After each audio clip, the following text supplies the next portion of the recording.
വളരെ വേഗത്തിൽ തന്നെ, അതായത് ഏതാനും നിമിഷങ്ങൾക്ക് മുൻപ് വരെ ലക്ഷക്കണക്കിന് ആളുകൾ നിന്നിരുന്ന, അടുപ്പുകൾ നിന്നിരുന്ന ഒരു സ്ഥലത്ത് വളരെ വേഗത്തിൽ തന്നെ അതിൻ്റെ നടപടികൾ പൂർത്തിയാക്കി, ചടങ്ങുകൾ പൂർത്തിയാക്കുന്ന ഉടൻ തന്നെ അത് ശുചീകരണ പ്രവർത്തികൾ നടക്കുന്നു എന്നുള്ളത് മാതൃകാപരമായ രീതിയിലുള്ള പ്രവർത്തനം തന്നെയാണ് എന്തായാലും വർഷങ്ങളായി നടന്നുകൊണ്ടിരിക്കുന്നത്. അതിൻ്റെ ആവർത്തിയാണ് ഇപ്പോൾ കാണാനാകുന്നത്. എത്രത്തോളം വേഗത്തിൽ ഈ ശുചീകരണ പ്രവർത്തനങ്ങൾ നടക്കുന്നുണ്ട്? ഇപ്പോഴും ഭക്തജനങ്ങളെ കാണുന്നുണ്ടോ അവിടെ? ബിനിൽ, ഞാൻ നിൽക്കുന്ന ഈ ഒരു ഭാഗത്ത് ഭക്തരെല്ലാം ഒരുവിധം മടങ്ങുന്ന ഒരു ലക്ഷണമാണ്. കുറച്ചു പേര് ഭക്ഷണം കഴിക്കാത്തവര് കഴിക്കുന്നു. അങ്ങനത്തെ ചെറിയ ചെറിയ പണികൾ, അതായത് പാക്ക് ചെയ്യുന്നു.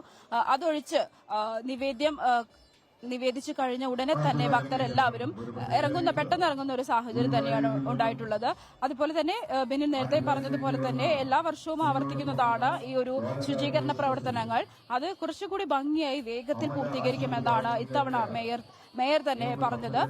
അതിനാൽ തന്നെ ഒരു ഭാഗത്തു നിന്നും ആളുകൾ ശുചീകരണ പ്രവർത്തികൾ ആരംഭിച്ചു കഴിഞ്ഞിരിക്കുകയാണ്. ഒന്നാമത് ഈ ഒരു ചുട്ടുപൊള്ളുന്ന വെയിൽ, അതിനെ അതിജീവിച്ചാണ് ഈ ഒരു പ്രവർത്തനങ്ങൾ നടത്തുന്നത്. എല്ലാവരും ഈ ഒരു വെയിലിന്റെ ആധിക്യത്താൽ വളരെ ക്ഷീണിതരാണ് എങ്കിൽ പോലും കർമ്മനിരതരായി തന്നെയാണ് എല്ലാവരും പ്രവർത്തിക്കുന്നത്.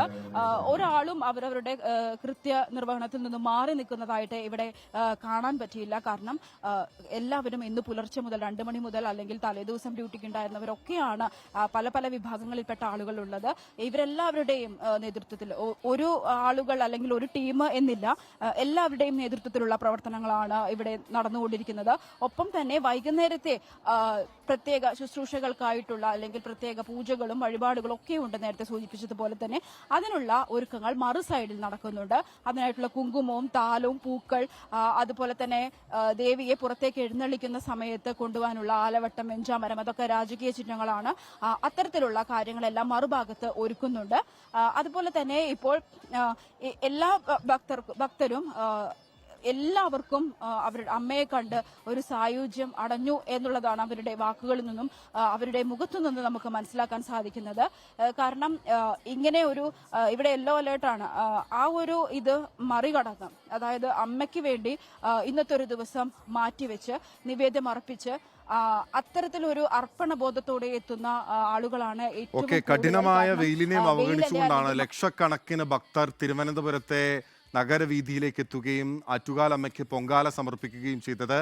പൊങ്കാല സമർപ്പിച്ച ശേഷം ചടങ്ങുകളെല്ലാം പൂർത്തിയാക്കി നിവേദ്യവും ഭക്ഷിച്ച ശേഷമാണ്, അതായത് ഭക്ഷണം കൂടി കഴിച്ച ശേഷമാണ് ഇപ്പോൾ ഭക്തരെല്ലാം തന്നെ നാടുകളിലേക്ക് മടങ്ങുന്നത്. റെയിൽവേ സ്റ്റേഷനിലും ബസ് സ്റ്റാൻഡിലും ഉൾപ്പെടെ വലിയ തിരക്കുണ്ട്.